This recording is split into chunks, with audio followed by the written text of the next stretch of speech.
Okay, so today, instead of our normal Feilong meeting where we talk about the project and plans, I thought, let's make the beginning of the year fun, and let's actually show off how to deploy Feilong. So we're going to do that today. We're going to be doing it live. So this is not a recorded session. You're going to get to see some failures along the way, I assume. And we'll go from there. There's a lot to cover, but I will try and open it up for questions, or if you have a question along the way, please don't be afraid to ask.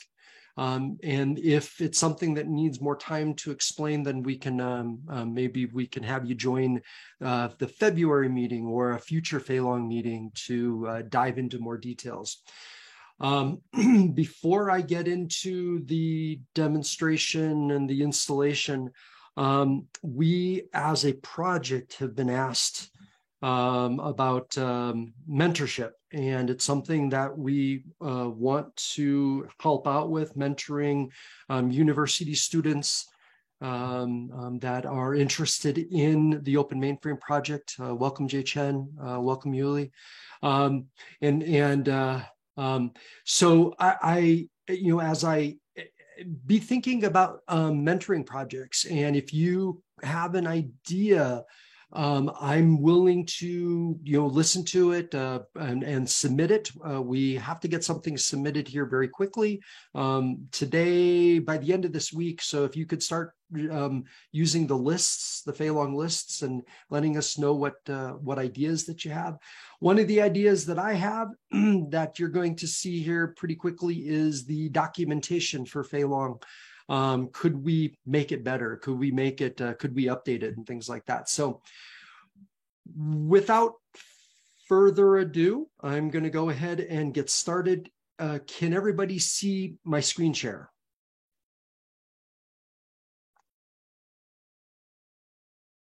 Yep. Yes, we can. Great. Okay. All right. So what I'm looking at here, and again, remember the rest of this session is going to be, trying to install Feilong, and I'll go into more details, but let's start at the ground level, assuming you don't know much about Feilong. Here is the landing page for the Feilong project on the Open Mainframe project page. If you want to learn more about what Feilong is, there's a recorded session that I did for an Open Mainframe Summit a few years ago. But as you scroll down in the page, you will get to the Feilong GitHub page. I'm going to go ahead and open that up in a new tab. This is actually the Feilong open source code. So this is the project. This is the code, and we're going to be using this here in a little bit. So I'm going to scroll down because part of the README is there's documentation of Feilong. I'm going to go open up in that. And this is what we're going to be following today. So I am going to paste this to everybody in the chat because I'm going to have multiple screens up here where I'm working. I'm not going to be able to have the documentation in front of me where you can be seeing it, because I'm going to be showing off what I'm doing. So if you want to open up the documentation and you want to follow along, we can go ahead and do that. We're going to skip to section 3, where we're going to dive into the quick start. And I'm just going to quickly explain that we're going to go a little bit outside of what's in the documentation. I know that Feilong works with newer versions of the Linux distros that are listed here. I've chosen to actually use Ubuntu 22.04 LTS as the Linux distribution that we will be deploying Feilong on top of. But what you're going to see here today could be done on SLES or RHEL, newer versions. I'm certain of it. just may require a little bit of testing and playing and things like that. So that's covering section 3.1. We're going to start with the demonstration on 3.1.1. And so I'll call out as I'm moving from section to section. But if you've got that open on your screen, I'm going to slide that over to another window, and I'm going to minimize this window here. And I have a system here, and I'm not going to have a lot of time to go into a lot of details, but I will stop and try and answer whatever questions you have. But this, like I said, happens to be Ubuntu 22.04, and it is running as a ZVM guest. And how could I determine that? Well, one way is I can use the VMCP command, and I can query the user ID. And so I have a virtual machine running on ZVM. The LPAR happens to be the S390ZL0C. The virtual machine name is Feilong U, the U standing for Ubuntu. I have a Feilong S and a Feilong R for the different Linux distributions. Just to kind of give you a little bit more of a background, let me go ahead, and I have a 3270 console here, and I'll come back to the 3270 console in a minute. I'm logged into this as Maint, where we're going to be working with dirmate. And that's how Feilong is going to communicate to interact with the ZVM environment. So what I'm not showing here is how to set up ZVM. This happens to be ZVM 7.1 with the latest RSU, which is the RSU from December of 2022. So yeah, so that's a little bit about that environment. Well, actually, let's go back to the ZVM environment, and we're going to start at 3.1.1, where we have to prepare for the BYOL. The BYOL, Bring Your Own Linux, is the Ubuntu 22.04 that I just showed you a moment ago. We're going to make sure that that it's authorized to be able to do some things. And so the first thing we're going to do is we're going to look at we're going to be on step 1, authorize BOL to work with the ZVM SMAPI. And to do that, I know the commands already, so I'm going to copy and paste.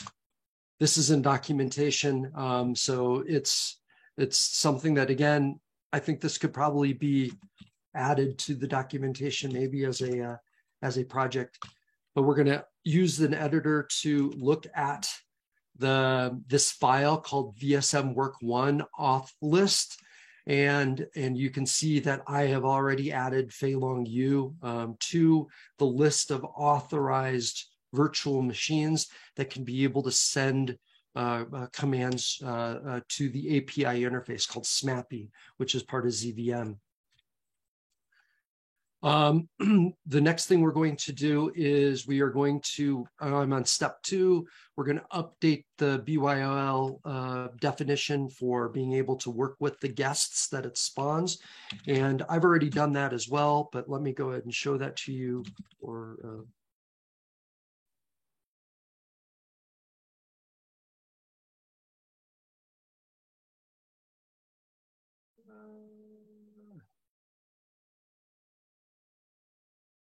Let's see what's going on here. Your dirmate new mail. Oh, okay, never mind. Something. Okay, well, this is a live, so let's see. Durham. Oh. No. Okay. Getting out of the gate. Hey, Mike. Yeah. Sorry, this is Fernando. The screen share, I believe, might be paused. It's paused? I can't see anything on the terminal, like if you ran a command just now. Is anyone else not seeing things? I can stop the share and reshare it. Let me try that.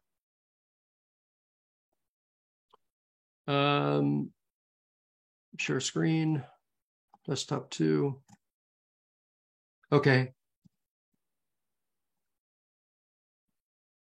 Yeah, if the only thing you're showing is the Linux session, then now we're seeing the 3270. Okay. Yeah. Okay. Thank you. All right. Yeah, now it's good. All right. Thank you. Yeah, you're welcome. Yeah, if something freezes, let me know. Yeah, we're doing a live demo, so I will hopefully the demo gods are on our side. So I'm going to log back into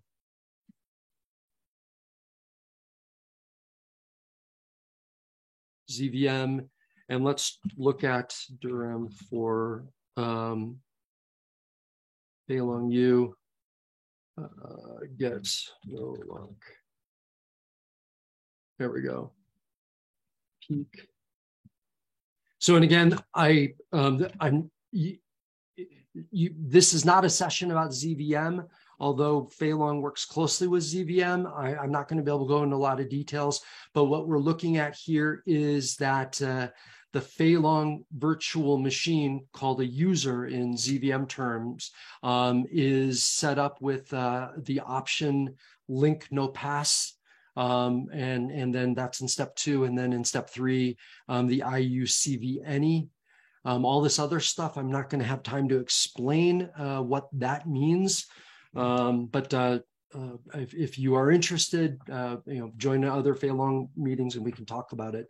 Or I can even point you to the documentation where you can read up on it some more.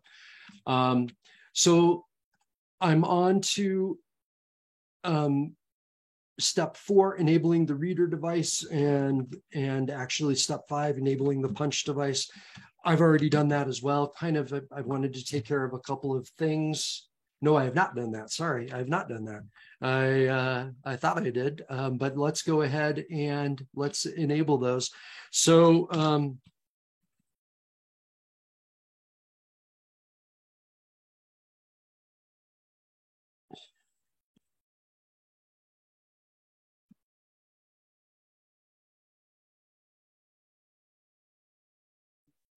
all right. So again, there is some knowledge of even the Linux operating system that I'm going to assume. But what I'm basically doing is I'm enabling the devices so that they can be used by this virtual machine. And now you can see that the device 00 Charlie and 00 Delta, they were not on or persistent with those commands that I just typed in. They are now on and persistent, which takes care of steps 4 and 5 in 3.1.1. All right, so the next thing, let's see. We need to we're going to be building some of the Feilong components, and this I did look up, but I'm going to actually use apt to install Python 2, GCC, make build essentials. The reason why I'm installing Python 2 is because the documentation says it's requires 2.7. I think it actually will work with Python 3 as well, but we're going to follow the documentation. So we're going to let this process pretty quick.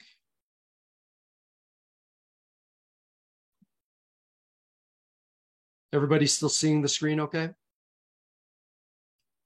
Yep, just fine. Perfect. Yep. All right. All right, so now the next thing we have to do is we're going to clone the Git repository. Now, again, the documentation is pointing you to a place that is not going to work. I kind of reviewed the documentation ahead of time. We're going to want to clone the Open Mainframe Project /Feilong. And there we go.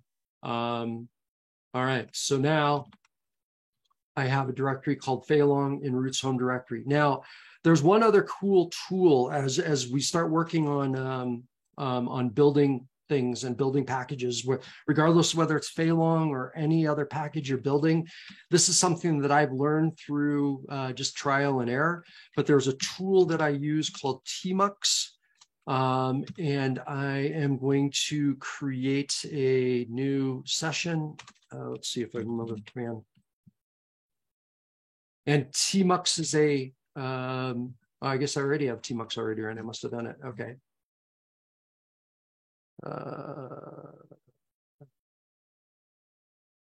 Can't remember what I changed, what I did ahead of time. So let's see. I want to Tmux LS. What did I call it? Oh, I called it Feilong. Okay. Tmux. We're going to attach to the session Feilong. You can see how bad I absolutely type. So what I like about Tmux is that I can have multiple windows, and so down here at the bottom of the screen, I have a window for home. I'm going to go ahead and go to the build window, and this is where I'm going to do all my work to start building Feilong. Here is what we just pulled down from Git, and so we're going to start working, and we're on step 3.2.1. We're going to build or trigger the build tool. Again, the documentation, I went ahead and reviewed this, and it's calling a tool that does not exist, but I think it's actually a little bit easier because we are going to build this thing called the Z-Thin parts. And there's a make file in here. We're going to go ahead and we're going to make, and I prepared a command. One of the other little tricks that I've learned is when you make something, pipe it to T, and then you can actually export the log. I'm actually redirecting also the error output so that it goes to the log file. So we're going to go ahead and build this thing and see what happens.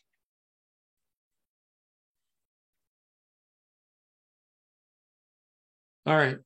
And I get an error. All right, so what is this? So libzthin undefined reference to get my address. So let's, all right, if we're working on this, let's open up a tab and let's, what is Linux get my address?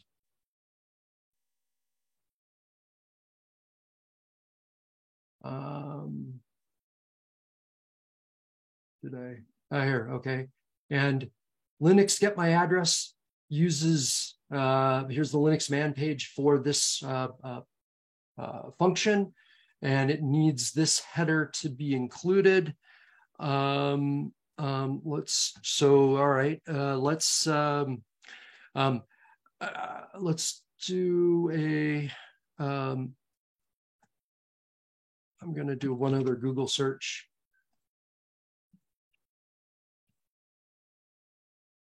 And, oh, hey, look at that. There is actually a GitHub Feilong issue that talks about this. And I happen to know about this, and it actually helps in, Jay Chen, who is on the call, is one of the lead developers for the project, and I think he's the project lead. We've seen this issue before, so we kind of know what needs to happen. Let me go back to here, and let me move the log file, just in case I need it.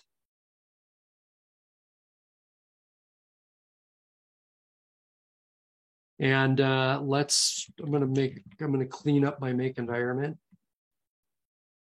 All right, and then if I look at the, well, we know it needs the RPC. So if I'm going to look in, where does that RPC, come on,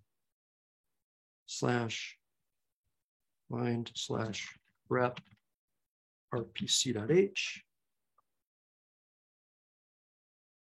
And it looks like in the Linux system, there's a user include for rpc.h in this tirpc directory. Okay, so let's take a look at that make file to see what it's doing here. And let's search for tirpc. Okay. What's going on? Whoops. What did I just do here? Okay. Oh, okay. So I'm looking here. It says if equals environmental variable OS's rel 8, then link in the tirpc. And I have a little bit of background on programming, so I understand that that's what's going to need to happen. So let's try that. So let's, well, that was os_is_rel 8 equals 1. Oops, you know what I need to do here? Let's go back to my make command. And that is os_is_rel 8 equal 1. So I'm going to pass this environmental variable, os is rel 8. Okay, let's see how that works.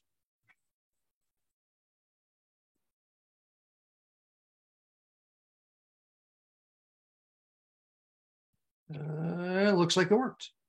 All these other things look to be warnings or errors that don't seem to affect the compilation. It looks like the compile worked.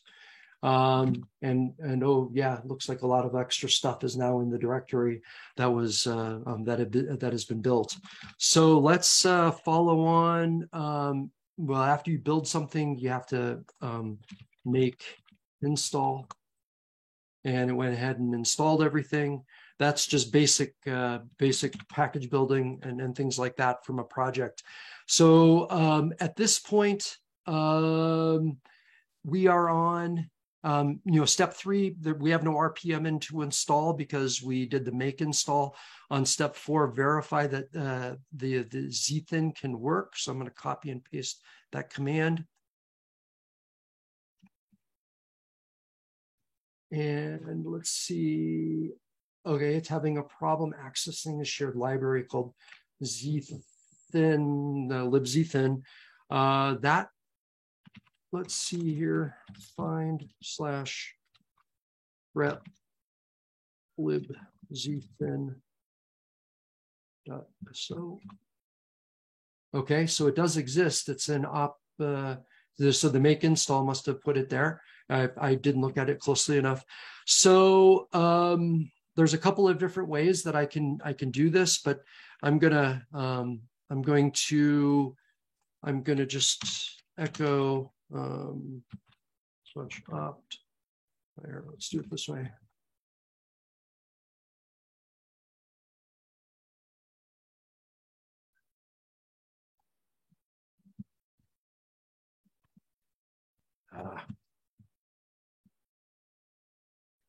And we're going to go to, let's see.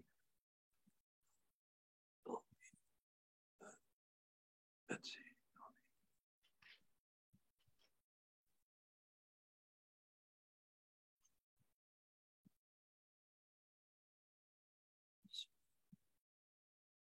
I'm going to just call it a zbmsdk.conf. And so basically what I'm doing is this is a permanent way to update the LD library path. And so now if I run that same opt command and I want to get information about the Feilong U user. So what has basically happened here is this smcli command was built, and we're basically telling it to query a user in the directory. That user happens to be Feilong Yu, which is the virtual machine that I'm logged into. And here is the output. This is the information that is in the directory. If we want to look at that, let's just quickly go back. Durham, I think I already showed that to you. But let's go back and look at it again, 108. And so if I slide this over, this here should look very similar to that. Okay. All right, move that back over here. All right, so we've tested, so we are done with 3.2.1, all the steps in there. We are now going to do 3.2.2, we're going to be doing step 2 in 3.2.2 because there's no RPM or deb file, and it's going to have us do a Python setup. As you can see, I know that the setup.py file exists right here. So let's go ahead and give this a try. I installed Python 2.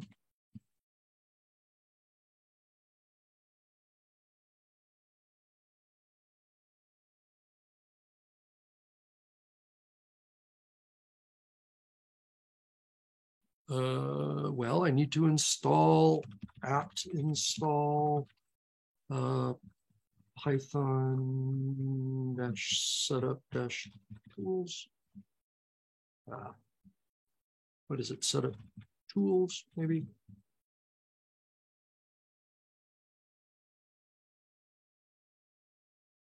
Oh, I see. Typo. There we go.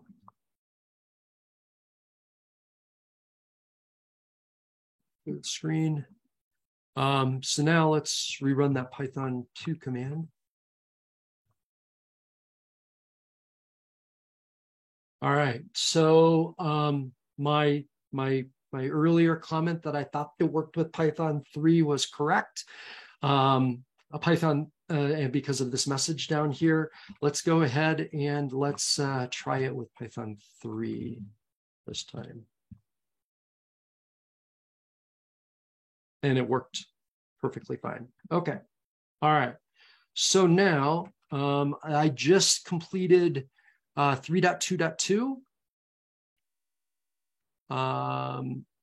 We can skip 3.2.3 because we're doing a new install. We're not upgrading the SDK.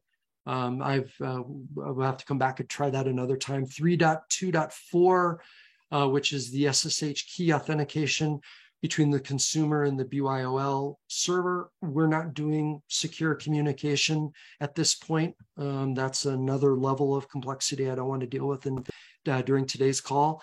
So we are going to jump to 3.3, which is the configuration of the SDK service. So we're going to go now to etc/zvm SDK,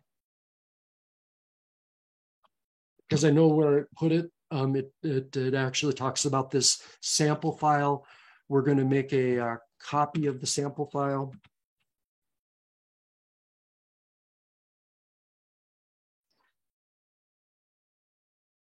Via the file, and so basically in the documentation it shows a number of items, but let's just kind of go through this and quickly. A lot of these are optional, so I'm going to probably pretty much skip all of them that are optional because those are probably defined within the program. There are a few that I believe are not optional. I'm kind of going through here quickly. So everything is optional so far. My IP address, here's one is that's required. So we're going to 127.0.0.1, and that's, I think, what it puts. Yep, in my IP drive in the documentation, you can see that it does that. In another one, let's see, let's keep going through.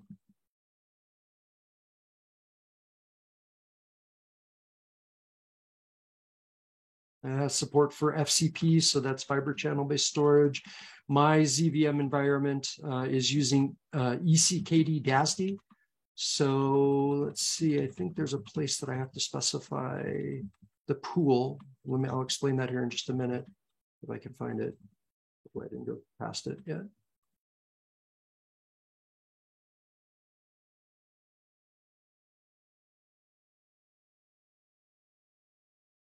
Oh, there it is, ZVM disk pool. All right, so let me just take a moment to explain this. So in ZVM, you can define a pool of storage that then can be carved up into what the ZVM calls mini disks.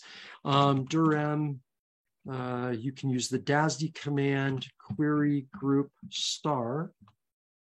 And again, I know these commands, so this is, I can point people to the documentation if you want to know more about this stuff, but I won't go into it. But as you can see, I have a pool called VM pool. And so that's what I'm going to use as my disk pool here for carving things up.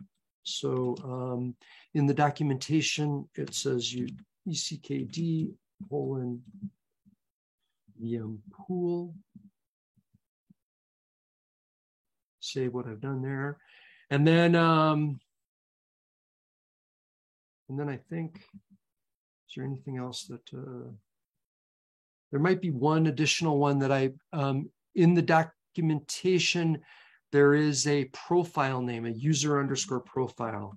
And I don't remember if that's mandatory or if that's optional. It looks like it's, oh, it is required. Okay, so we're gonna go ahead and we're gonna change that. And in the directory, again, let me just show this. Durham user get for, I already have created a recommended OS profile. Yes, no lock. And again, this is in the ZVM documentation, so I'm not going to go into a lot of detail about it, but I've basically created this OS DFLT, OS default profile with these basic settings, and that is what we are going to use here. And you can see that that's called out in the documentation if you're following along in the documentation. I think that's it. I don't think there's anything else that is required. Yep, we're at the bottom of the file. There's a lot of other stuff in this config file that you can change, but we're just going to go with the defaults at this point. So we're done with section 3.3. And again, I took the time ahead to do the OS default profile, which I showed you just a moment ago, which is important to be able to do. So now we're in section 3.4, and we're going to create this user called ZVM SDK. So I'm copying. And then we have to configure sudo access. But if you read that, let's see, it says, if you did the setup.py install or installed from a package, such as Deba or RPM, then that's done for you. Well, let's just verify that that is actually done. And to do that, let's cat the sudoers file. I'm going to copy. Okay. Okay, it's called CD Zevim. Okay, so that's all set up in the sudoers. So then there's a few other things that we're going to need to do, and I'm just going to quickly, it looks like we have to make some directories, change some permissions on the directories and things like that. So let's first of all, I'm interested to know okay, so the var lib zvm SDK directory is already there, but let's just go ahead and, so we don't need to really make it. Must have been created during the install or the Python setup. I'm going to go ahead and set the permissions. So now it's owned by ZVM SDK. Let's see, we're going to set up the home directory. Let's see, that was the home directory. Now I'm in the log directory. Does the log directory exist? ls/var/log. Doesn't look like it exists. Var log ZVM SDK. So let's go ahead and let's follow the steps in the documentation to make it and change the. So now, does it exist? ls-ld/r/log/ZVM. And it does. Okay. And then looks like etc ZVM SDK. Well, I just edited a file there, but let's just double check. ls-ld/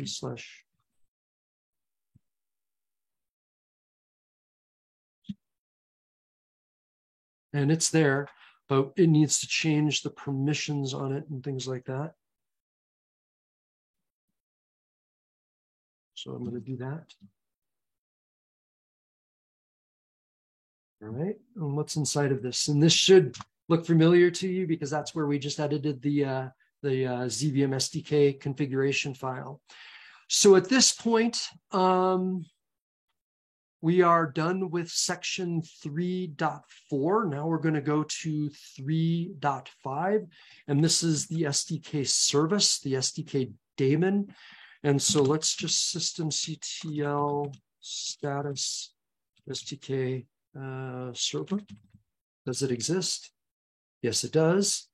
So let's try and start this thing. Okay, it looks like it started. Let's look at it. It didn't start. Why didn't it start? Find / grep SDK server. Ah, I see. So it's in user local bin where it's trying to start it in user bin. So let's vi the service file.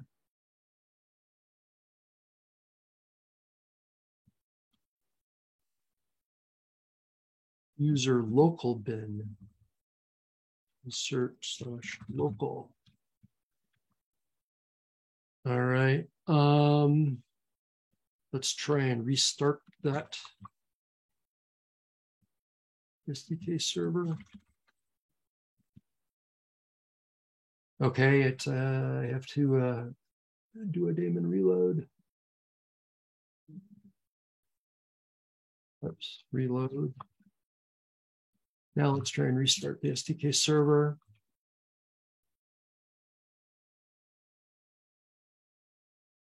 Ah, success, it's running. It looks like it's working fine. Okay, so whenever you do this type of stuff, if you reboot the system, probably a good idea to see if it's enabled to be restarted on reboot. It is not, so let's go ahead and enable it.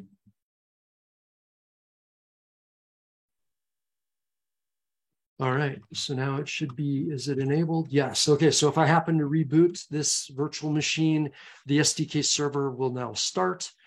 I'm on step 3.6 and it says netstat. Well, netstat doesn't exist anymore. As a tool, it's now called SS.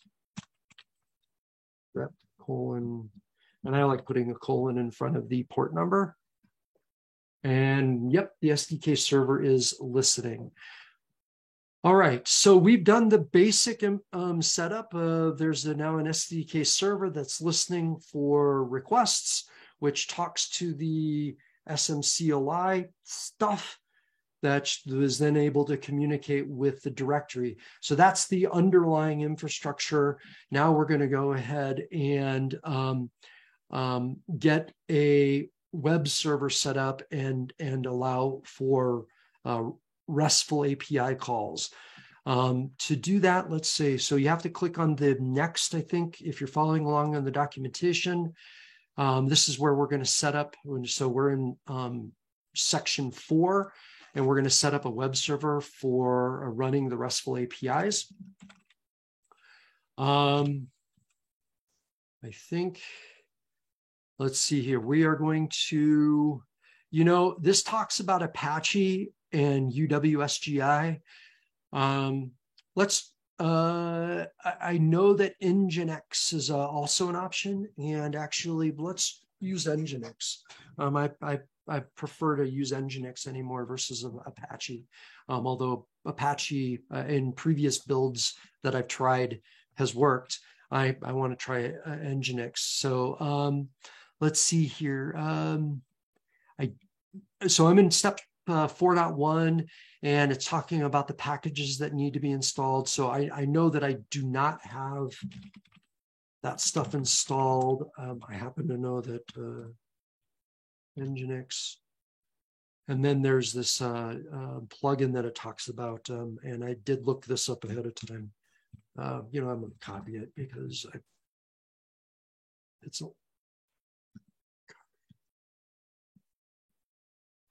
okay. I'm going to quickly install the Nginx web server and that UWSGI plugin. All right. So there, now what we can do is we can create this config file. Now it's talking about putting it into a uwsgi.d directory, but let's see if that exists. UWSGI, that doesn't look like it exists. Well, you know what? Because this is all ZVM related stuff, let's just go ahead and I was thinking maybe putting it into the ZVM SDK directory, etc ZVM SDK. Oh, look at that. We actually have a UWSGI zvmsdk.conf. Well, let's look at what that thing has in it.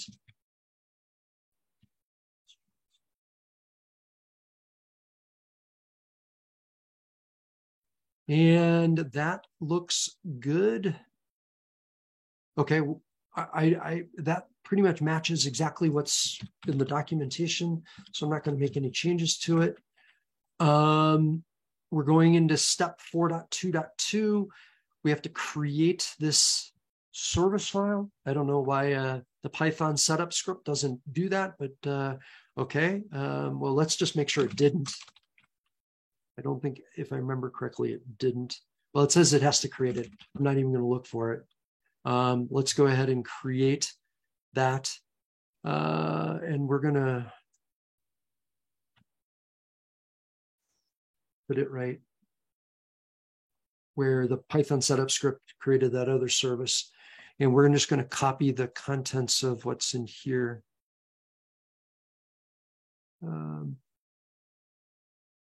Well, I already know, see, this is an example.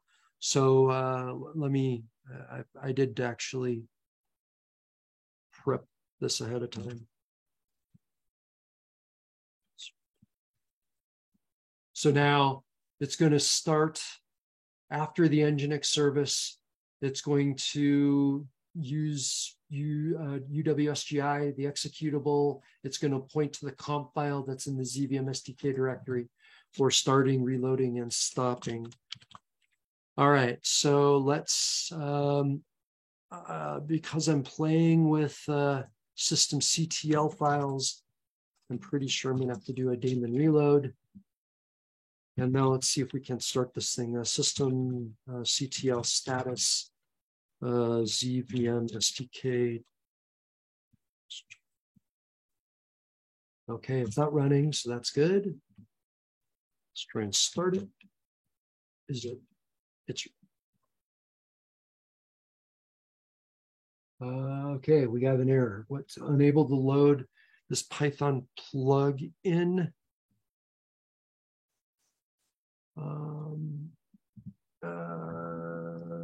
Okay, so I'm going to copy this. I'm going to see if this Python plugin exists.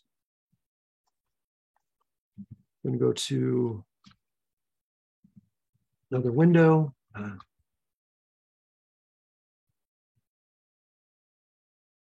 Does not exist. What is out here?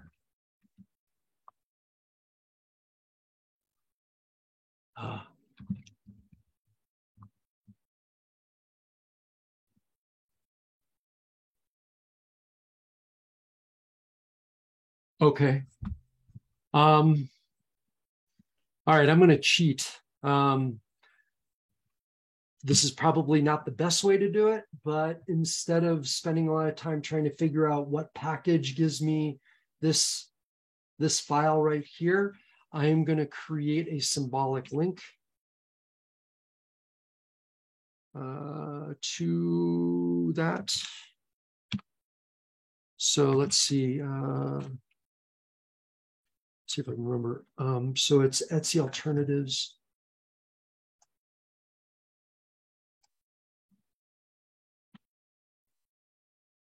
I have to remember my link command, and then it's looking for the Python plugin.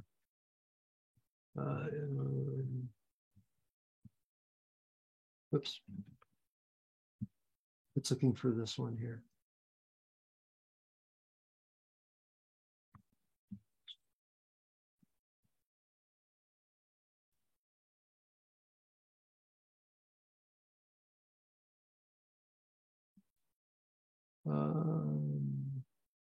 Oh, I'm in. I do that usually. How about I do ln versus ls? And then now if I look, now I have a Python plugin. If I go back to here, but let's try and restart this.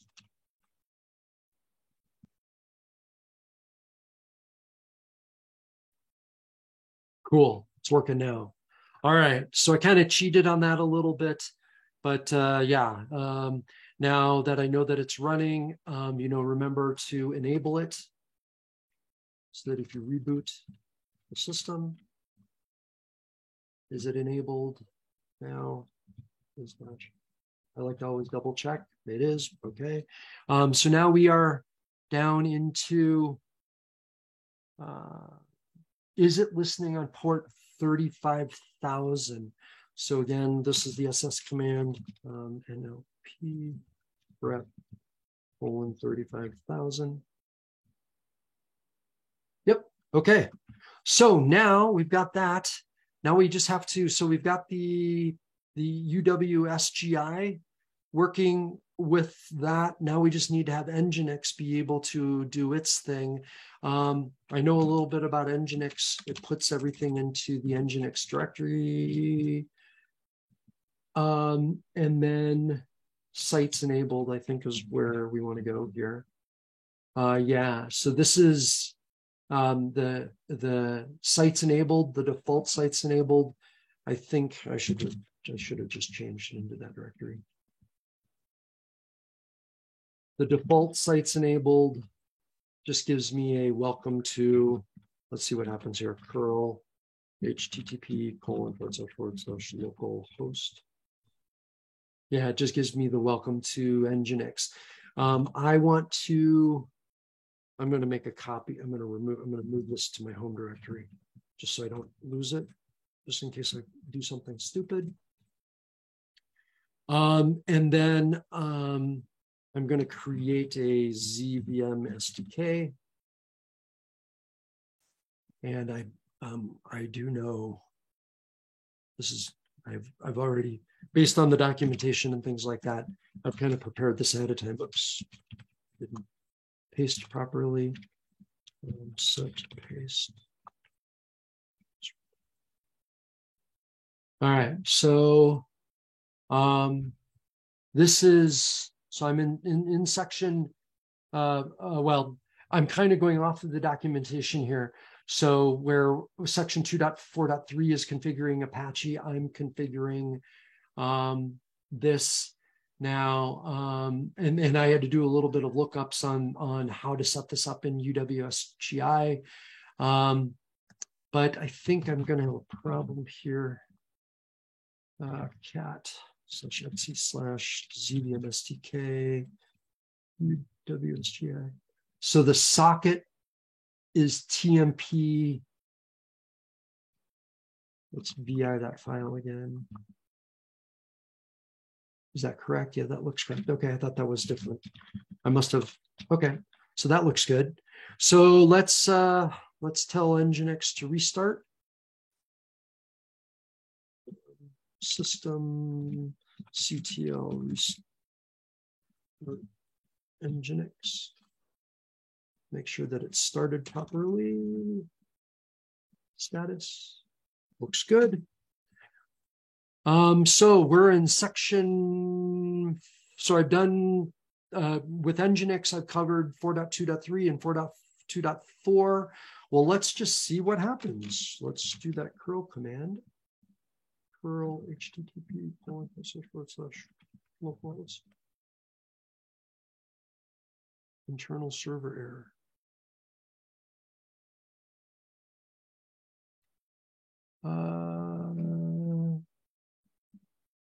Okay, well, that's good, but that's not good because I'm hoping to get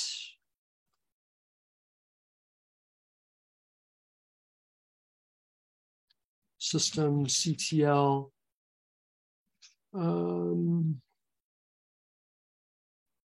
restart STK server.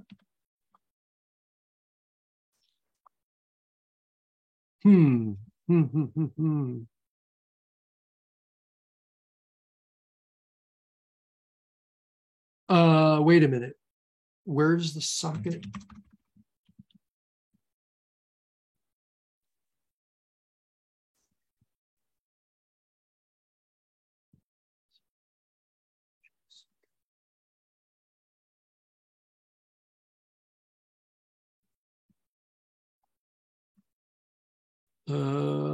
System CTL status STK server.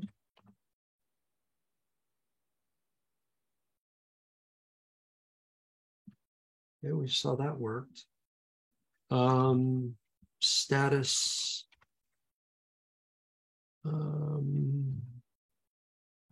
So this is where I'm have to think a little bit.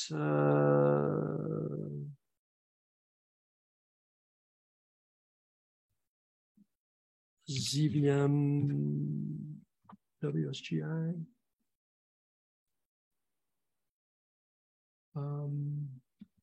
Is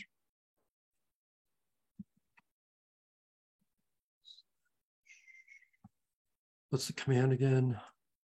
All right. Well, so far we've been doing pretty good, but let's see here. Let's see. /opt. Is that working? That's working. System CTL restart.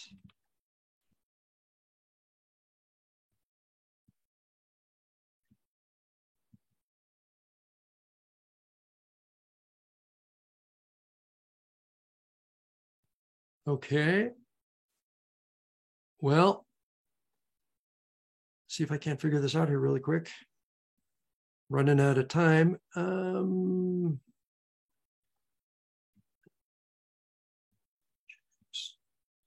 Anybody has any ideas? I'm all ears.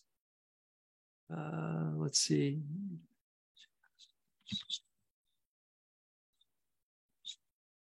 That's status Nginx. Oh, that. Okay.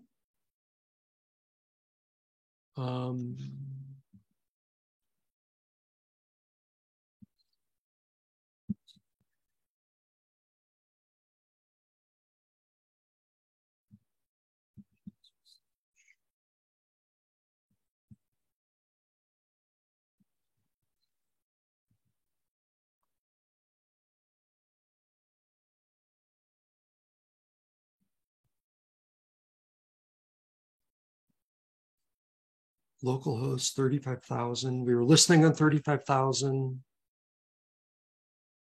So cat slash bar slash log slash zvm stk uwsgi.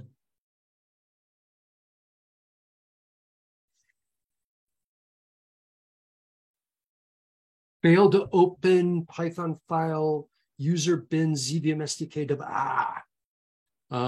Where is that? Okay, so find slash rep zvm stk dash w sgi. That's lose or local bin. Where is that thing getting called?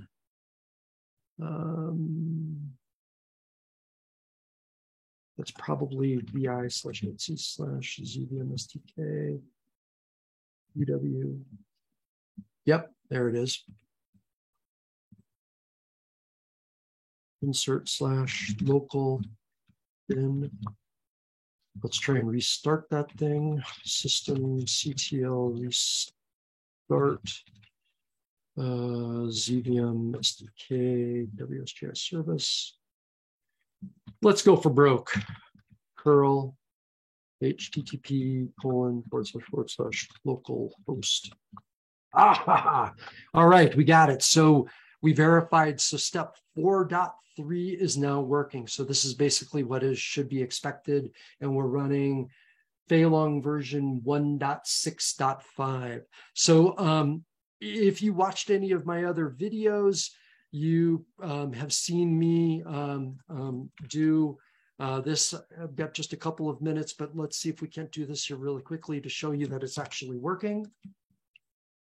Well, let's test it to see that it's working. So I'm going to install this little JQ package, which makes it easier to see the output of stuff, of the output of copy. So it makes it easier to read the output. We're going to look to Feilong to see if is it managing any guests today. No, not yet. Let's go ahead and create a guest.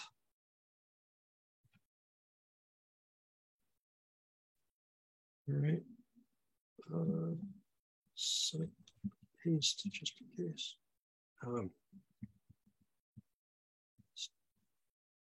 Insert.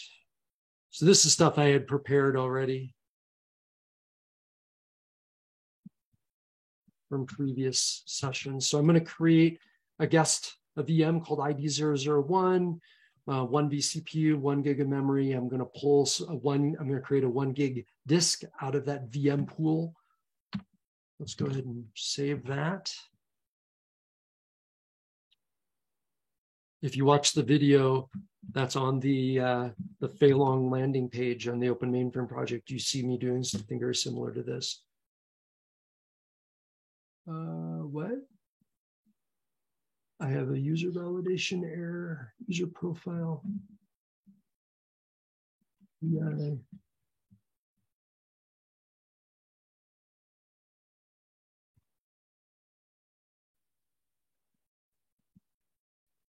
Okay, there's something wrong in my JSON file here.